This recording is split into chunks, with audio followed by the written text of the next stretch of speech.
안녕하십니까. 전기에서 제일 중요한 것은 안전. 여러분을 확실하게 안전하게 합격시킬 수 있는 전기 강사 안경재입니다. 이번 시간에는 전기기기 그 첫 번째로 직류기에 대해서 말씀드릴 텐데요. 일단 직류기 원리부터 해서 발전기까지 쭉 한번 말씀드려 보도록 하겠습니다. 자, 보십시다. 일단 직류 발전기의 원리를 말씀을 드릴게요. 여러분 전기 이론 하실 때, 교류 얘기하실 말씀드릴 때 교류 기전력이 어떻게 발생하냐, 정연파가 어떻게 발생하냐를 간단히 말씀드렸죠. 그게 오른쪽 위에 그림을 보시면 이제 다시 한번 봅시다. N극, S극이 있고 뭐 이게 전자석이든 연구자석이든 관계없습니다. 이거 설명하기 쉽게 꼭 뭐 이런 것만 아닌데 어쨌든 이렇게 놓고 여러분 눈에 보이게, 그 다음에 코일을 감아 놓고 이 코일을 돌립니다. 그죠? 회전을 시키는데 여기 슬림링이라고 있죠? 슬림링을 따로따로 해서 링을 통해서, 브러쉬를 통해서 전류를 흘리게 하면 뭐가 나와요? 오른쪽 그림과 같은 정연파 교류가 발생합니다. 그죠? 맞죠? 근데 실제는 똑같이 생긴 데다가 요 슬림링 대신에 정유자라는 걸 어떻게 놓냐, 요 밑에 그 아래 그림 보십시오. 아래 그림을 보면은 슬림링이 따로 되어 있는 게 같은 데 돼 있죠. 한 원 안에 반을 쪼개 갖고 한쪽은 두 쪽을 절연을 시켜 놓고 한쪽은 한쪽 브러쉬가 닿고 한쪽은 한쪽 브러쉬가 다르게 닿게 만드는 거예요. 계속. 그러면은 코일을 양쪽에다가 이렇게 붙여 놓으면은 한 코일은 한 번은 위에 닿았다가 한 번 밑에 닿았다 이렇게 했죠. 그럼 거꾸로 얘기하면 뭐냐면, 자, 위에 닿는 걸 보십시오. 0에서 90도로 180도까지는 플러스라고 가정하자. 플러스로 가정합시다. 그러면 요 위에 닿은 요 코일이 밑으로 내려가면 어떻게 됩니까? 180도, 이제 270도, 360도까지는 마이너스 쪽으로, 맞죠? 힘의 방향이 반대로 된다 이거지. 그렇다면 뭡니까? 그렇다면 어떻게 발생하느냐면 이렇게 발생해요. 처음에 보십시오. 처음에 위로 갈 때 플러스로 갔으면 원래 마이너스로 가는 건 어떻게 합니까? 밑으로 가죠. 그러니까 방향이 결국은 반대로 되니까 기전력의 방향은 똑같아지는 거야. 이해됐나요? 자속의 방향은 같고, 자 봅시다. 힘의 방향이 반대로 되니까 기전력의 방향이 거꾸로, 원래는 마이너스로 되는 게 거꾸로 플러스로 되는 거야. 그래서 어떤 식으로, 이런 식으로 뭐가 발생했어요? 항상 같은 방향으로 발생했어. 같은 방향으로. 사실 이거를 뭐라 합니까? 같은 방향으로 크기가 같이 쭉 가는 걸 직류라 그랬죠. 근데 실제 엄밀하게 얘기하면 이건 뭡니까? 맥류입니다. 맥류. 띄엄띄엄 나오는 거죠. 그렇지만 이것을 실제 직류 발전기는 어떻게 하느냐, 직류 기전력 어떻게 하느냐, 코일을 엄청 많이 만들어. 한 개 만드는 게, 전기자 70명 감고 정류자 편수를 여러 개 만들어 갖고 짝짝짝짝짝 붙이는 거야. 그러면은 맥동이 거의 없는 직류전압을 출력할 수 있습니다. 그래서 그거 실제로 전기자 코일 배치하고 맥동 기전이 어떻게 되는지를 여러분 그 밑에 그려 해놨습니다.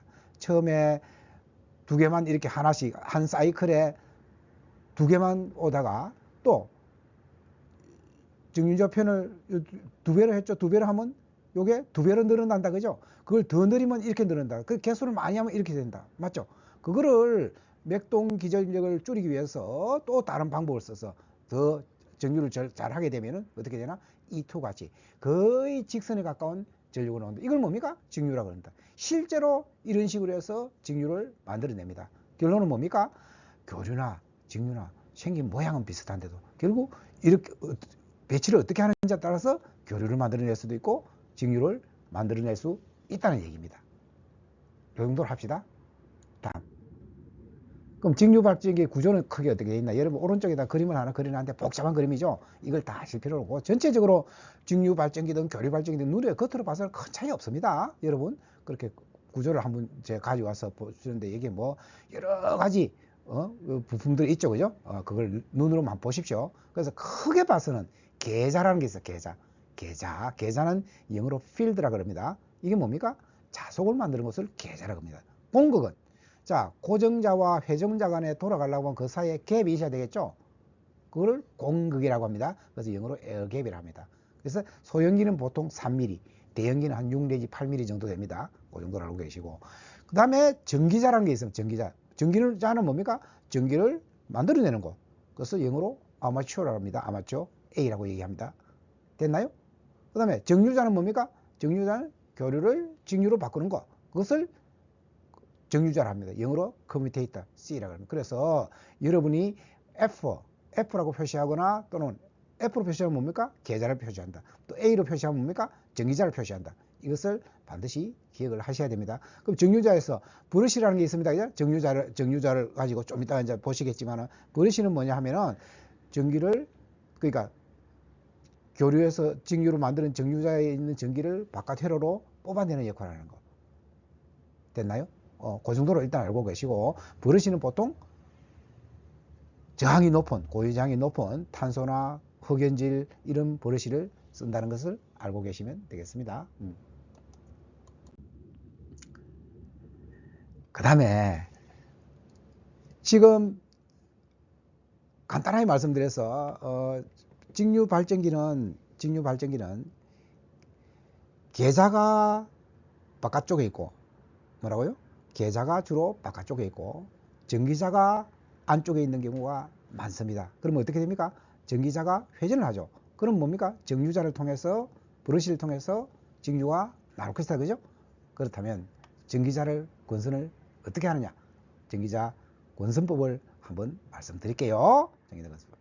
전기자 권선법에는 환상권과 고상권이 있습니다. 환상권과 고상권. 환상권과 고상권이 있는데 환상권보다는 항상 고상권을 쓴다. 여러분 답을 이걸 객관식으로 질문할 때는 고상권을 쓴다고 반드시 이해를 하셔야 됩니다. 고상권은 뭐야? 고자는 북고자입니다. 북고, 장구. 여러분 장구 아시죠? 북이나 장구를 여러분 이렇게 멜 때, 끈으로 멜 때 어떻게 하면 이렇게 왔다 갔다 하면 매는 거 보셨죠? 그게 고상권입니다. 그림은 제가 교재에 다 설명이 되어 있습니다. 고상권이고. 그 다음에 단층권과 이층권이 있는데 홈이 있잖아요. 코일을 감으려면 홈이 있는데 그 홈에 한 층만 넣은 것을 단층. 그래서 절연해서 한 층을 더 넣으면 이층권. 이것은 두 가지 다 쓸 수가 있는데 직류기는 주로 이층권이 많습니다. 또 중권과 박권이 있는데 이건 굉장히 중요한 내용입니다. 중권을 뭐라냐 하면은 자 교재에는 그림이 있습니다만 그 교재를 참고하시고 중권이라는 건 뭐냐 하면은 병렬 회로수가 극수만큼 많은 거야. 극수만큼. 그러니까 이걸 뭐라냐? 병렬권이라 그래. 뭐라고요? 병렬권이라 그런다고. 그러니까 회로수가 극수만큼 많아가지고 그건 뭡니까? 결국 전류를 많이 얻고 전압이 낮을 때, 그죠? 저전압 대전류형이다. 그러나 회로가 다 다르면 어떻게 됩니까? 기전력이 조금 달라지겠죠. 그래서 거기에 대한 언밸런스 때문에 문제가 되니까 균합선이 필요하다는 거. 요거 정도는 꼭 기억을 하시고. 파권은 뭐냐? 파권은 다른 말로 하면 직렬권입니다. 제 교재에 다 그림이 되어 있습니다. 직렬권인데 직렬권은 병렬 회로수가 2입니다. 2개밖에 없습니다. 플러스 마이너스 2개밖에 없습니다. 그래서 이것은 고전압용이고 권선을 그냥 직렬로 연결했다. 저항을 직렬로 연결하느냐 병렬 연결하는 그 뜻하고 같습니다. 고전압 저전류용이다. 그렇게 아시고 요거는 균합선이 불필요하다. 요 정도는 꼭 여러분이 기억을 해 두시기 바랍니다. 자, 그 다음에 기전력 얘기할게요. 유도 기전력.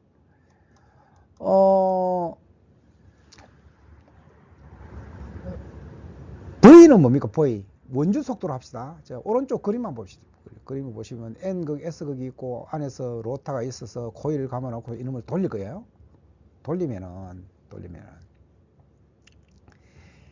되면은 코일 하나만 생각합시다.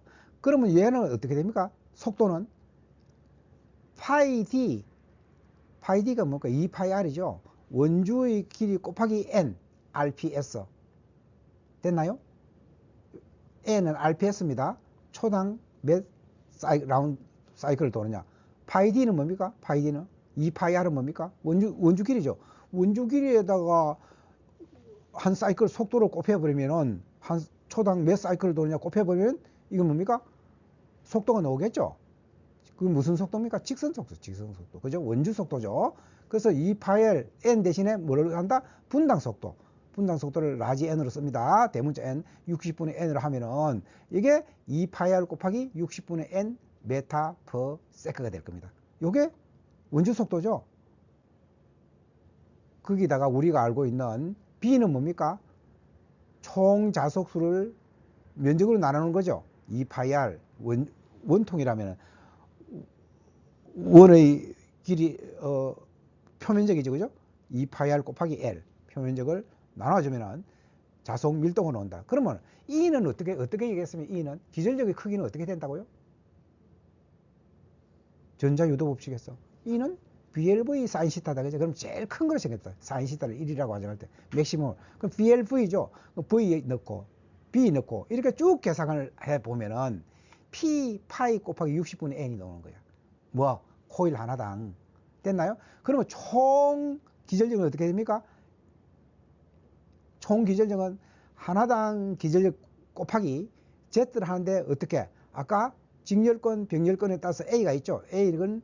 A가 직열권이냐 병렬권이냐 그 병렬 회로수입니다. 회로수가 파권일 때는 있고 2고 중권일 때는 뭡니까? P만큼 되죠. 그래서 A분의 Z로 나누면은 총 그러니까 회로수가 될 겁니다. 그죠? 회로수의 기전력 그 도체에 대한 도체당 회로수가 될 겁니다. 그걸 곱해주면은 총 기전력이 나오겠지. 그러면 그건 뭡니까? P 파이 60분의 N 곱하기 A분의 Z야. 이거를 딱 정리를 하면 어떻게 되냐? 자, 읽어볼게요. P자 파이, PZ 파이 60A분의 N. 여러분은 직류 발전기의 유도주 기전력은 어떻게 되느냐? 그러면 반드시 E는 P자 파이 60A분의 N이라고 기억을 해 주시면 됩니다. 요 위의 내용들은 이렇게 해서 이렇게 나오는 것만 알면 되고, 여러분이 더 궁금하시면 차근차근 공부를 해보시면 이 결과를 알 수 있을 텐데, 꼭 P자 파이 60A분의 N은 기억하십시오. 단순한 식이 뭡니까? P 극수 정해지죠. 기계가 정해지면 극수 정해지고, Z 도체수 정해지고, 맞나요? 그 다음에 A 병렬 회로수 정해지고, 맞아요? 단시 달라지는 건 뭡니까? 파이하고 N이다, 그죠? 자속하고 N은 속도야, 속도. RPM이라고 됐나요? 분당 회전 속도. 여러분 보통 RPM 많이, 기계 얘기할 때 RPM 많이 하죠? 몇 RPM으로 도느냐 이해됐나요? 그래서 결국 직류 발전기의 기전력은 어떻게 된다고? 자속과 회전 속도에 비례한다. 됐나요? 그렇게 기억을 해 주시기 바랍니다. 요 식 자체를 꼭 기억해 주십시오.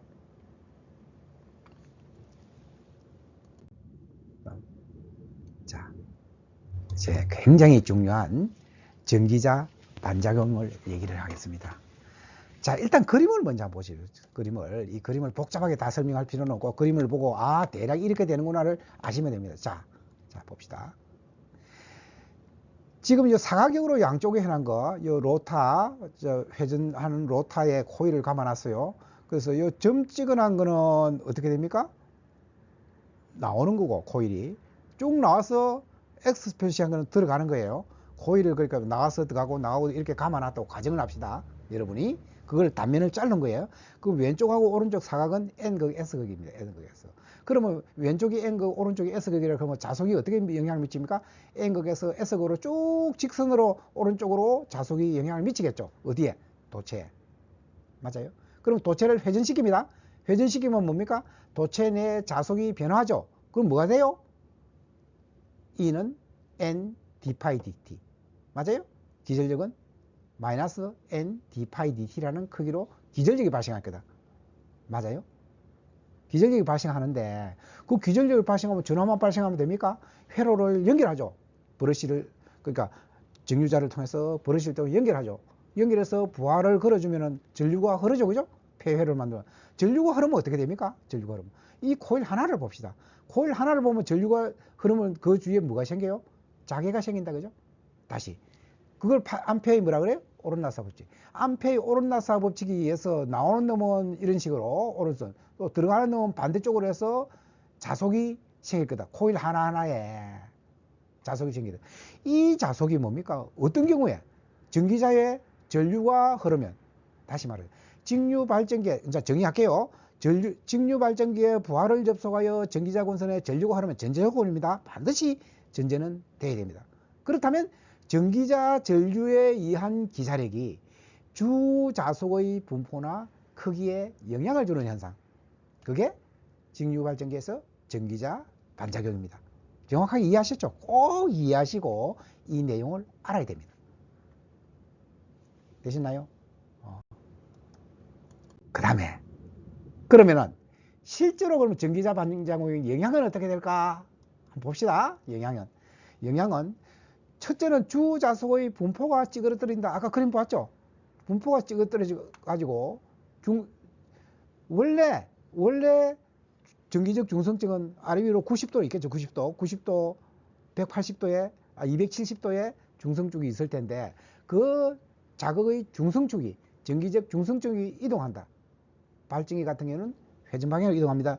그래서 그 브러쉬를 주로 전기적 중성적에 넣는데 그 브러쉬에 뭡니까? 기전력이 좀 생기니까 전압이 생기니까 브러쉬에 불꽃이 발생하더라. 이게 굉장히 큰 현상입니다.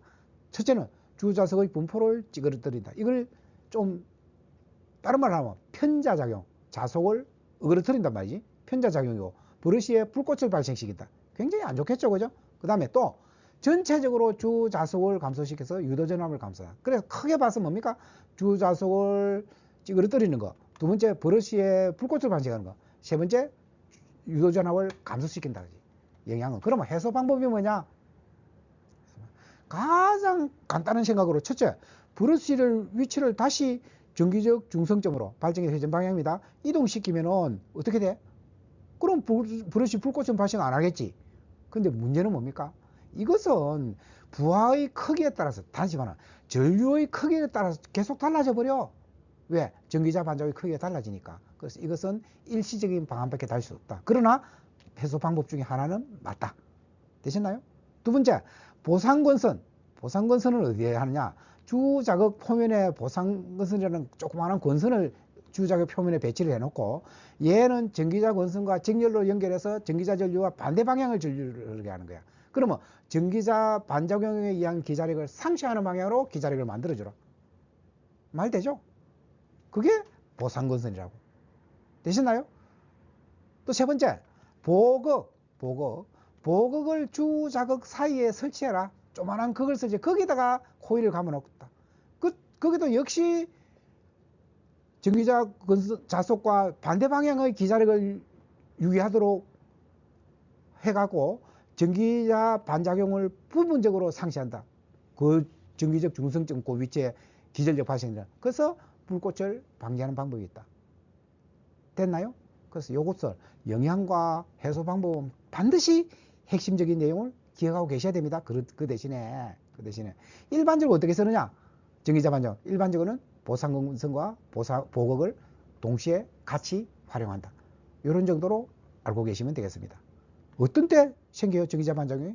반드시 부하가 있고 전기자의 전류가 흐를 때입니다. 예. 됐나요? 이렇게 핵심 내용을 이해를 하시고 기억을 하시면 되겠습니다. 정류를 한번 보겠죠. 정류. 코일이 왼쪽 오른쪽 그림을 보시면 코일을 이렇게 쭉 감아놨고 그마다 정류자 편이 있고, 그죠? 정류자 편이 있죠, 그죠? 정류자 편이 뚝뚝뚝뚝 뭐 딱 붙어 있는 건 아니잖아요. 조금씩 떨어져 있다, 그죠? 떨어져 있다고. 그것을 실제로 그러면 브러쉬가 쭉 지나가면서 이제 브러쉬가 지나가는 순간에 전류가 흐르고 또 이 중간에는 없어지고 또 흐르고 이렇게 될 겁니다, 그죠? 그래서 여기 오른쪽 그림 보면 어떻게 되나? 실제로 정류자 편하고 3번하고 4번 사이에 요만큼 간극이 있다, 그죠? 간극이 있어서 실제로는 뭐야? 조금 떨어진다, 그죠? 맞아요?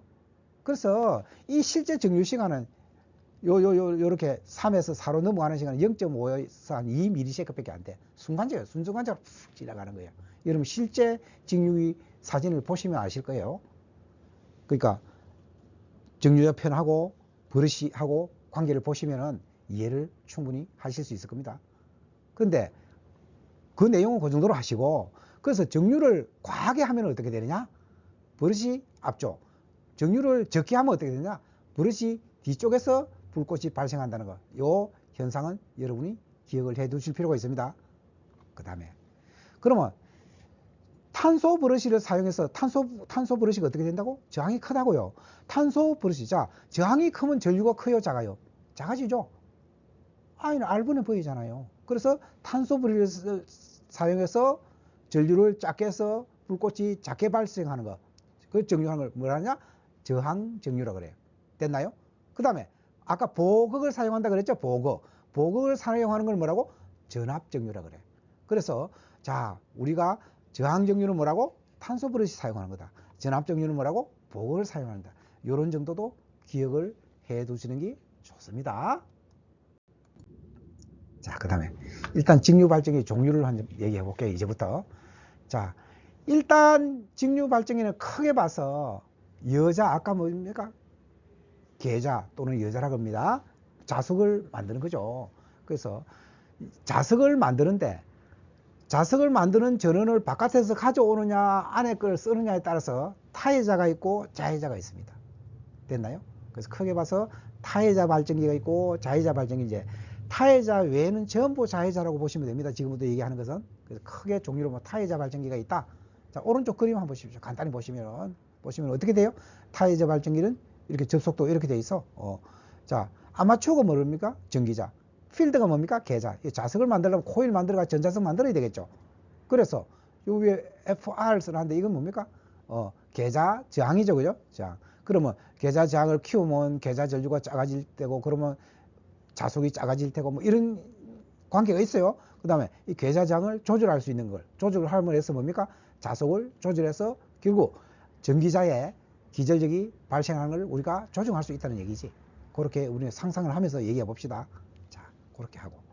그러면 여기 그림에는 지금 정확하게 되어 있지 않은데, 제가, 다시 얘기할게요. 자, 여기 아마추어가 있으면, 전기자가 있으면, 요 저항은 무슨 저항입니까? 전기자 저항이죠. 전기자 저항인데, 우리가 이런 걸 한번 생각해 보십시오. 자, E는 뭡니까? 단자 전압이죠. 이 V가 단자 전압이야. V가 단자 전압이고, E는 뭡니까? 기전력입니다. 기전력이고, RA는 전기자 저항이고, IA는 전기자 전류입니다. A는 항상 아마추어 전기자라고 생각하십시오. 그러면 어떻게 되나? 여러분, 키르호프의 전압법칙에서 E는 어디서 만들어? 기전력은 발전은 E에서 하는 거잖아요. 만들어가지고 어디로 가? 전류가 시계방향 흐른다, 그죠? 그러면 IA 때문에 전류가 흐르고 RA 때문에 IA 곱하기 RA라는 전압 강화가 생긴다, 그죠? 거기 들어와서 단자 전압 V를 하면 뭐가 돼요? E는 V 플러스 IA, RA가 되는구나. 이것은 키르호프의 전압법칙을 보시면 안 돼요. 자, 기전력의 합은, 총합은 전압 강화의 합과 같다. 됐나요? 요렇게 여러분이 생각하시면 된다. 요거는 직렬, 키르호프의 전압법칙만 생각하면 간단합니다. 자, 요렇게 기본 개념을 가지고 계시고, 자, 여기서 계자를 타해자를 하는데, 여자를 타해자로 하죠. 바깥에서 전원을 준다, 그죠? 그러면 어떻게 돼? 계자 전류를 조정하기 쉽다. 뭘? 바깥에서 전원을 공급하니까. 그리고 단자 전압 강화가 적다. 단자 전압 강화가 왜 적어? 우리가 전압을, 계자 저항을 조정함으로 해서 계자 전류를 조정하고, 자석을 조정해서 기전력을 조정하고, 맞죠?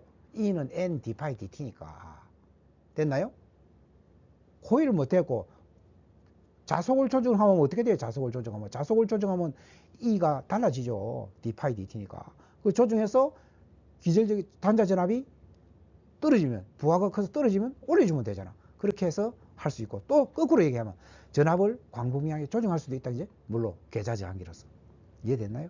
그래서 이런 특성을 여러분 그림을 보고 생각하면서 여러분이 용도를 보면 뭡니까? 거꾸로 하면 전기화학용 어떻게 돼? 전압을 일정하게 해야 전기화학이 되지. 예를 들어 도금이라든지 전기분이라든지, 맞죠? 일정을. 그래서 일정한 부하를 걸어주는 게 굉장히 중요해요. 전기화학용. 또 전압조정용. 왜? 전압을 많이 조정할 수 있으니까, 광범위하게. 전압조정용. 전압조정용은 워드레오라드 방식이나 일그러 방식 발전기로 사용하는데, 요거는 다음에 또 설명을 드립니다. 그 다음에 동기발전기 주여자기용으로 많이 사용한다. 그래서 여러분은 타해자 발전기 나왔다. 그러면 특징이 뭐고, E는 V 플러스 IA, RA고, 그 다음에 특징이 뭐고, 용도는 뭐고, 여기까지는 여러분이 꼭 기억을 해 두시기 바랍니다. 간단하게. 분금 발전기. 자, 그림 보십시다. 자, 분금 발전기에 요 아마추어 보입니까? 아마추어. 전기자, 그 다음에 전기자 저항, 계자 저항, 계자가 있는데, 여기는 뭐 어떻게 합니까? 여기부터는 분금 발전기부터는 전부 자해자기입니다. 자해자 발전기입니다. 자, 지금 뭘 조정한다고? 계좌 저항을 조정하면 뭘 조정할 수 있어요? 계좌 전류를 조정할 수 있겠지. 왜? 여기 한 점에서 보십시오. 요지의 점에서 보면 IA는 뭡니까? 부하 IL 플러스 어떻게 된다고? IF가 되겠지. 이해됐나요? 들어가는 전류는 나가는 전류의 합과 같다. 됐나요? 그래서 계좌 저항을 조정해서 계좌 저항을 키우면 계좌 전류가 작아질 거고, 그럼 작아지면 뭡니까? 자속이 작아질 거고, 계좌 전류를 줄이면 자속이 커질 거고, 이런 식으로 역할을 할 수 있게끔 만든다는 거지. 됐나요? 그렇게 해서 결국은 뭐냐? 전압이 부하에 따라서 전압이 달라지는 것을 상대적으로 우리가 계좌 저항으로서 조정할 수 있다는 거. 그래서 전압 변동률이 적다는 거. 됐나요? 됐나요? 그래서 용도는 뭐라고? 용도는 뭐라고? 전기 화학용. 마찬가지죠. 타이어 비슷하죠.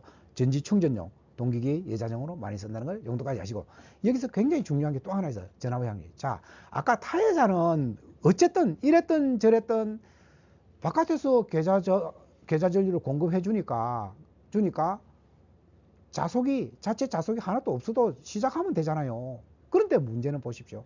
자, 우리가 자, 전기자가 있잖아요. 전기자를 어떤 힘으로 돌린다 합시다.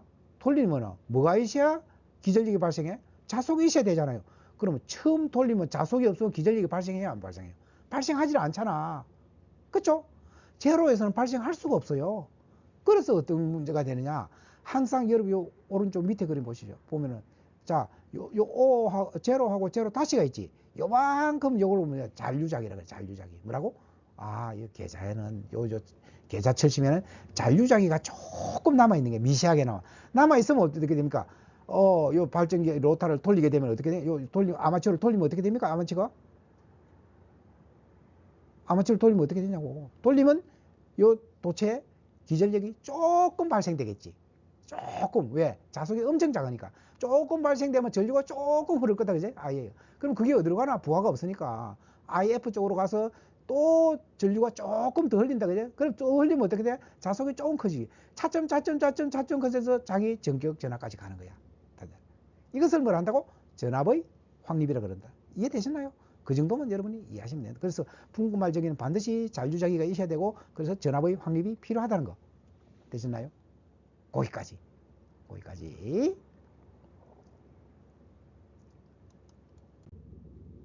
자, 직권발전기. 직권은 어떻게 됩니까? 직권은 아까 분권은 전기자하고 계좌가 병렬로 되어 있었죠. 단자에서 보면은. 지금은 어떻게 됩니까? 전기자하고 계좌가 직렬로 되어 있어. 이것을 뭐라? 직권이라 그래. 그러면은 E는 어떻게 되나? V 플러스 IA에 RA 플러스 RS, 뭐 RS를 합시다. RS로 될 거다. 됐나요? RFS든 RS든 직권 계좌의 저항 맞죠? 합한 전압으로 회로가 해석될 거다. 그거 자체는 중요한 게 아니고 큰 틀에서 이렇게 보시면 되고. 근데 얘는 어떻게 특징이? 자, IA나 그림상 구조상 IA나 IF나 IL이나 결국은 똑같단 말이에요. 결국은 부하가 증가하면은 뭐가 상승한다고? E가 상승한다고. 됐나요? 단자 전압이 상승한다. 왜? 계좌 전류가 커지니까. 그러니까 이거는 부하의 크기에 따라서 계좌 전류가 다 달라져 버려. 그러면 뭡니까? 무부하 같으면 어떻게 됩니까? 무부하 같으면 운전이 가능해, 안 가능해? 불가능해. 부하 전류가 없으니까 계좌 전류가 없는 거지. 됐나요? 계좌 전류가 없으면 기전력이 발생 안 되는 거지. 그래서 이런 특징이 있다는 걸 여러분이 반드시 알고 계셔야 되는 거예요. 그럼 용도는 뭐야? 용도가 별로 없습니다. 이런 것은 직권발전기는 용도는 지금은 거의 쓰지도 않는데 전압광과 큰 선로의 승합기, 전압을 올리는 그런 용으로 쓰는 정도다. 이런 정도만 알고 계세요? 자, 복근발전기.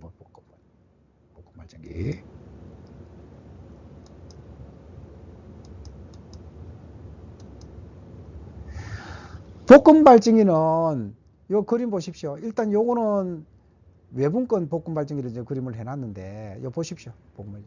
자, 전기자가 있고 분권 계좌도 있죠. 병렬로 된 거. 또 직권 계좌도 같이 돼 있다. 복권은 뭐야? 분권과 직권을 같이 동시에 연결한 것을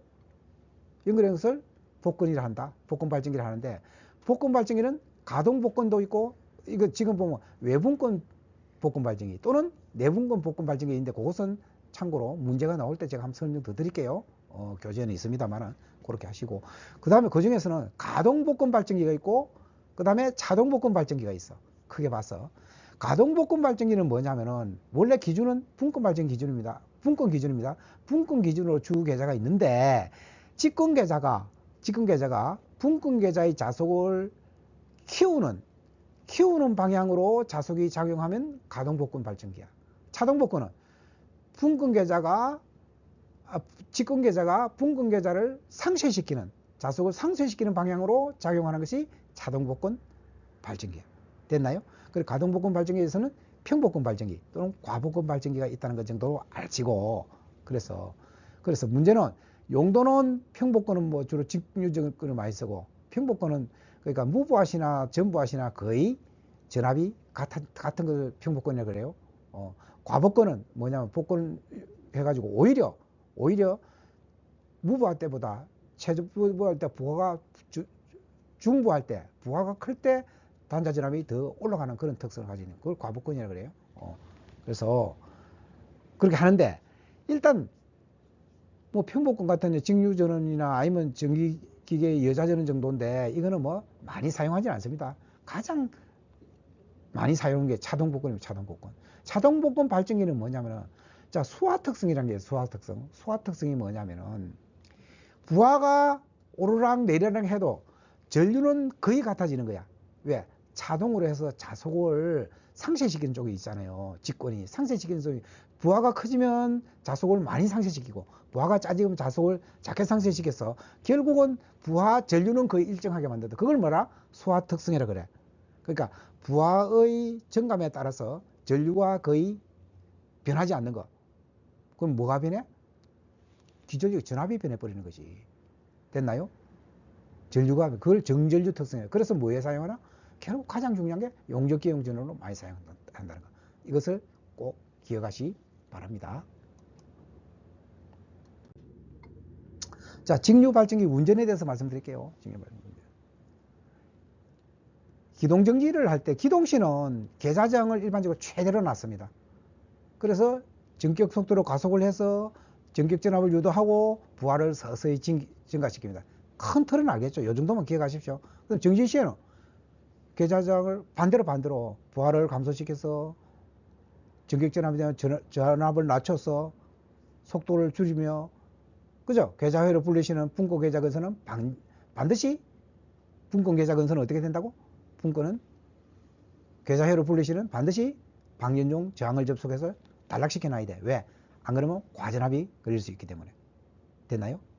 그 정도만 여러분이 기억을 하시면 되고. 병렬운전은 자, 직류 발전기를 병렬운전하는 게 거의 없고 특수한 경우가 있는데, 분권 발전기는 전압이 동일하고 동일 용량은 외부 특성만 일정하면 돼요. 전압이 동일해야 되고 동일 용량에서는 외부 특성이 일정하면 돼. 외부 특성이 일치해야 부하 분담이 같아지니까. 그 다음에 직권 및 복권 발전기. 그러니까 직권 및 복권에는 뭐냐면 무조건 직권이 들어있죠. 직권 때문에 이거는 균합선이 직권 계좌 근선의 단자를 서로 연결해 가지고 균합선이 반드시 필요하다는 거. 요것만 여러분이 핵심적으로 기억하시면 여러분이 충분히 문제에 대응하실 수 있겠습니다. 이게 왜 이래 되느냐고 상세하게 설명 안 드릴게요. 중요한 것은 꼭 제가 이유를 설명드리지만은